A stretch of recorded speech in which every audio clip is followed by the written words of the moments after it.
Je vais faire ici une petite vidéo qui va être une première, on va dire une définition primaire, une première vue. En fait, c'est encore une fois, il faut savoir faire des vols d'oiseaux. Hein. Voilà, des vols d'oiseaux, voilà, du plan compta minimum normalisé. L'appréhender, c'est un petit peu ça, hein, c'est de voir les catégories, voilà, l'architecture, la structure, l'architecture, hum, l'organisation qui est voilà, donnée, les numéros de compte, voilà, etc., etc. Savoir faire des groupements en vol d'oiseaux, hein, pas forcément comme j'ai fait une vidéo voilà, qui montrait les groupements en vol d'oiseaux.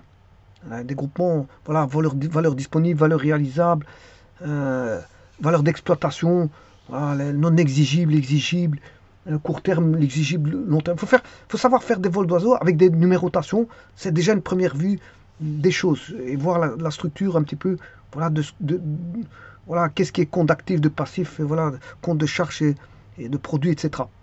Et puis après ça, ben, ce qu'on peut se faire, ben, c'est des petites définitions, je veux dire, en vrac, c'est-à-dire en vol d'oiseau. Hein, en vol d'oiseau. Alors, la première définition que j'entreverrai, c'est le voilà, frais d'établissement. Voilà, c'est le compte 2. Bon, alors ça, je vais l'indiquer. 2 avec le 20. Donc je vais fonctionner en vol d'oiseau. Hein. Je ne vais pas fonctionner compte par compte. Je ne vais pas définir tout le plan comptable. Je vais aller en vol d'oiseau. 2 et 20. Voilà. Frais d'établissement. Voilà, le 2. Frais d'établissement, actifs immobilisés et créances à plus d'un an. Voilà. Ça, c'est le compte numéro 2. Avec le 20 qui est frais d'établissement. Alors, on pourrait voir par exemple le frais d'établissement. Bon, ça, j'avais déjà vu dans une vidéo. Ce sont les grosses dépenses qui vont profiter à plusieurs exercices et que l'on va considérer comme des valeurs immobilisées, voilà, des actifs fictifs, et répartir sur les charges de plusieurs exercices.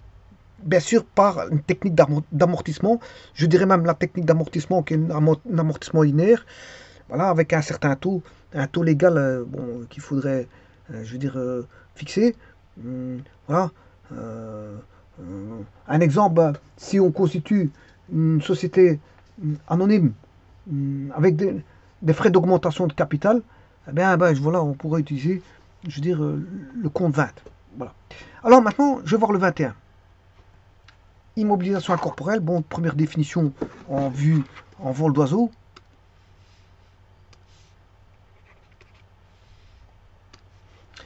Bon, le 21, c'est immobilisation incorporelle. Euh, En fait, ça, ce sont les droits en immobilisation incorporelle, les droits que l'entreprise s'est réservés en y mettant le prix. Exemple, des brevets, licences, frais de recherche et développement, voilà, goodwill, etc. etc. Ce sont tous actifs, on va dire, des actifs fictifs, voilà, qui ne sont non palpables, tels que les licences, frais d'établissement, voilà, enfin, frais de recherche, je m'excuse pas, frais d'établissement, frais de recherche et développement, voilà, et des goodwill, etc. Fonds de commerce, etc. Alors, 22-27, je vais aller directement de 22 à 27.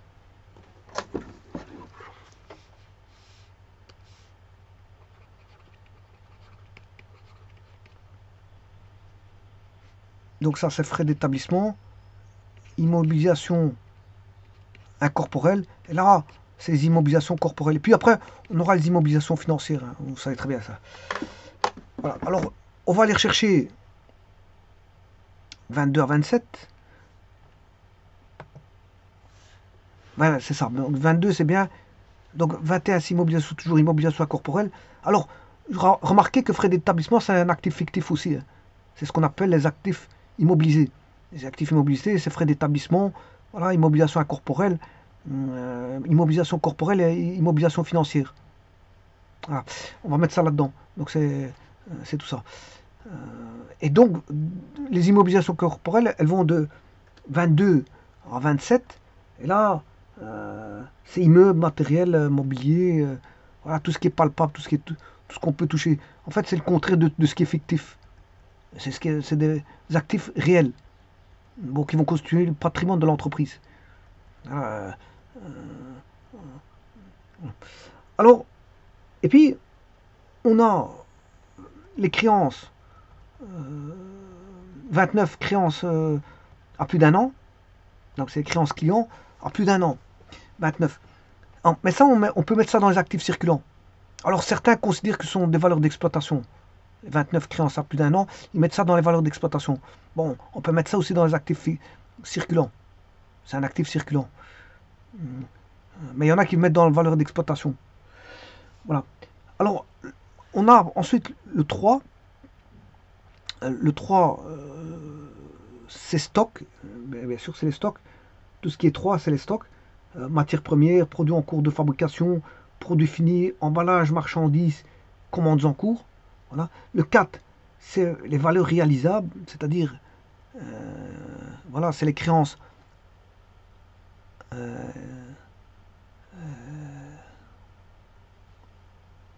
les créances à un an ou plus, court terme. On retrouve le compte client, 400. Les faire recevoir, produits à recevoir, voilà, etc. Le 5, c'est placement de trésorerie. Mais alors, le placement de trésorerie, on peut le mettre dans les valeurs disponibles. Il y en a qui placent ça dans les valeurs disponibles. Voilà, donc ça c'est... et alors, puis on a, bien sûr... donc il va y avoir une transformation. Les valeurs réalisables, ça veut dire que ça va se transformer en argent. Voilà, une créance se transforme en argent. Et placement de trésorerie... je m'excuse. Placement de trésorerie et valeurs disponibles. C'est l'argent que l'on peut retrouver rapidement sous la forme liquide. Par exemple, des actions considérées comme placement de trésorerie, qui peuvent être bien sûr revendues du jour au lendemain. Et bien sûr, elles ne servent pas à contrôler notre entreprise, notre entreprise, voilà. Voire aussi, bon, banque, OCP, OCP qui est Office des chèques postaux, ou CCCP qui est, voilà, la même chose. Et caisse. Et tout ça, c'est valeurs disponibles. Voilà, établissement de crédit 550, c'est banque, compte ouvert. Voilà. Maintenant, après, on a les comptes 6 et 7 qui sont les comptes de charges et produits. Hein. C'est les comptes de résultats. Voilà. Compte de résultats, c'est 6 et 7. Bon, ça, c'est charges et produits. Voilà, moi, je vois pas ça, je suis en train de voir le bilan. Et donc, si je reviens, j'ai vu le 2, 3, 4, 2, 3, 4, 5. Voilà, 6 et 7, c'est charges et produits. Donc, je vais revenir en 1. Et en 1, bon, c'est pour le côté passif. Côté passif. Voilà. 1, c'est côté passif, notamment les fonds propres. Et bien sûr, les fonds propres qui sont des apports des associés ou des actionnaires, c'est aussi les réserves qui sont des bénéfices maintenus dans l'entreprise en autofinancement. Ça rentre à chaque année dans l'entreprise en tant que... voilà, on a aussi des subsides qui peuvent rentrer, subsides en capital. Voilà, peut avoir aussi des résultats reportés au passif après affectation du résultat global. On peut avoir des ressources bloquées dans l'entreprise pour couvrir un poste ou une charge future prévisible. Bien sûr, du prévisible, c'est pas des provisions bidons. Hein. Il faut des réelles provisions. Il ne faut pas faire de provisions bidons, c'est ça que je veux dire. Ici, je suis en train de parler des provisions pour risques et charges. Provisions pour risques et charges. Alors, les provisions pour grosses réparations nécessitant des moyens prélevés sur plusieurs exercices, genre amortissement, hein, voilà, pour perte sur charge à la suite de litiges, etc. Les dettes, alors on va retrouver bien sûr les dettes à long terme et puis les dettes à court terme. Par exemple, les dettes à long terme, on aura les emprunts obligataires remboursables dans un délai supérieur à un an. Voilà. Et puis on a bien sûr 42 à 47, les dettes à court terme, un an ou plus, exemple fournisseurs. Parce que fournisseurs, ils peuvent être à long terme ou à court terme. Hein. Parce que les dettes fournisseurs, on peut les avoir soit à long terme ou à court terme. Et alors on va retrouver dans les dettes fournisseurs, voilà, les fournisseurs à court terme, dans les dettes à court terme 42-47, mais les salaires à payer, les avances des banquiers, etc. etc.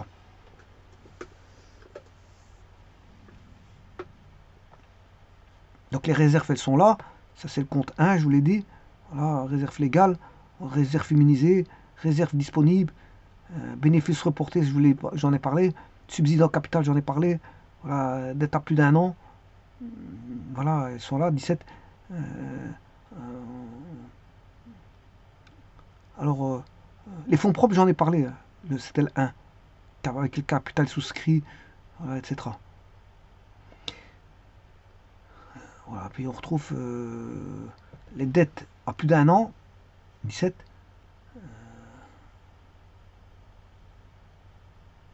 Et il faut retomber en 42. Alors, 40.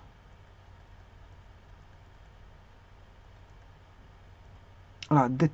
Ça, c'est dette financière, court terme. Ça va au passif, ça. Voilà, faire payer, facture à recevoir. Le 44.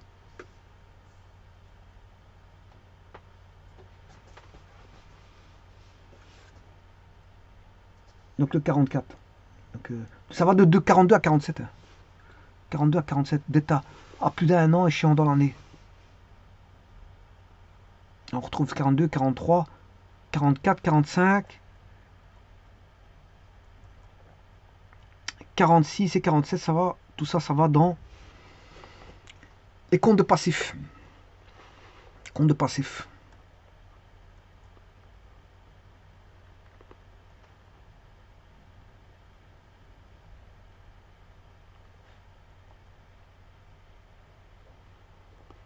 Alors, on retrouve 400 dividendes et tantièmes. Alors, rémunération 455. Voilà, Office national de sécurité sociale, prêt contre retenu, pécule de vacances, autres dettes sociales, tout ça, ce sont des dettes. Voilà, TVA à payer, impôts et taxes à payer, c'est aussi des dettes. Voilà, c'est dans dette fiscale, salariale et sociale. Dette fiscale, salariale et sociale, on y met le 450, 50, 451, 50, 452, 453, 454, 455, 456 et 459.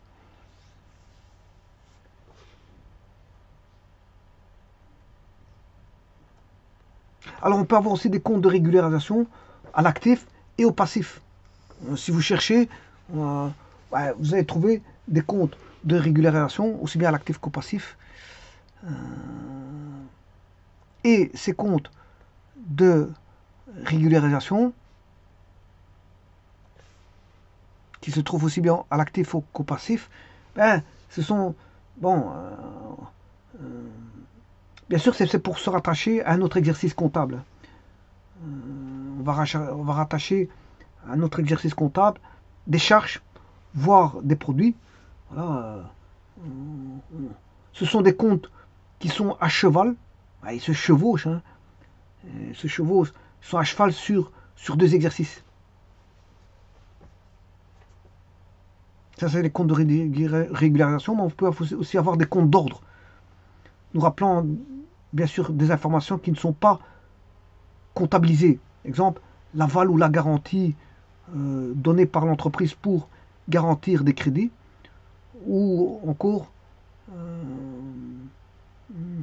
l'aval ou garantie donnée par l'entreprise pour garantir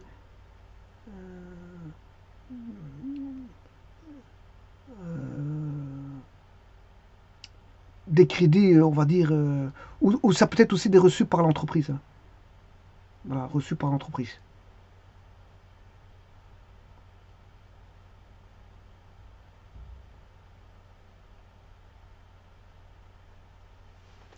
Voilà, donc ici, après avoir fait de nombreux vols d'oiseaux du PCMN, via voilà, une division par structure, en niveau à la structure, l'architecture, un vol d'oiseau de la numérotation, avec voilà, qu'est-ce qui se met dans l'actif, qu'est-ce qui se met dans le passif. Voilà, commencer à voir depuis un certain moment que je parcours tout ceci, voilà, avoir une certaine vision voilà, de l'organisation, de l'architecture, de la numérotation et de comment trouver facilement certaines choses dans le bilan, voire dans les comptes de résultats, 6 et 7. Charge et produit, ou produit et charge. Les produits c'est 7 hein, et charge c'est 6. Je vous remercie.